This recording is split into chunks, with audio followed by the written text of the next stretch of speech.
are these? What are these? These are the two wonderful frogs.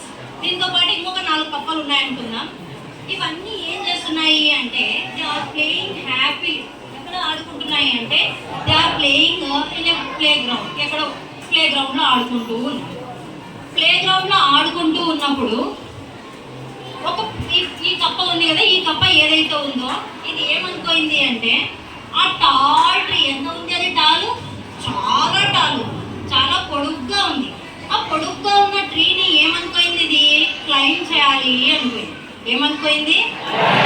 దీని ambition ఏంటి? ఇప్పుడు కప్ప కూడా యాంబిషన్ ఉంటుందా మేడం? ఉంటుంది. ఇది యాంబిషన్ ఉన్న కప్ప నా చేతిలో ఉంది కాబట్టి అర్థమవుతుందా కదా? ఏం కప్ప ఇది? యాంబిషన్ ఉన్న కప్ప. దీని యాంబిషన్ ఏంటి? To claim the tall tree.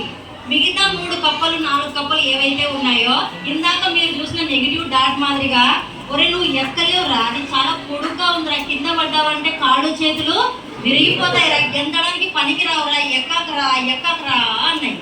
But ఈ కప్ప ఏం చేసిందంటే ట్రై చేసింది కింద పడి. ఇట్లా ట్రై చేస్తూ ఒక 20 minutesకి మీరు నమ్ముతారో లేదో it climb the tree. Why it climb the tree? Do you know anyone? ఎందుకు క్లైంబ్ చేయగలిగిందో తెలుసా? ప్రాక్టీస్ కావచ్చు, బట్ ఆ ఫ్రాగ్ చెవిటిది. అది ఏమనుకున్నది తెలుసా? మిగతా 3 కప్పలు ఏవైతే ఫ్రెండ్స్ కప్పలు ఉన్నాయి కదా, దాన్ని ఎంకరేజ్ చేస్తున్నాయి అనుకుంది. ఎక్కురా అన్నాయేమో అనుకుని పట్టుదలతో ఎక్కింది.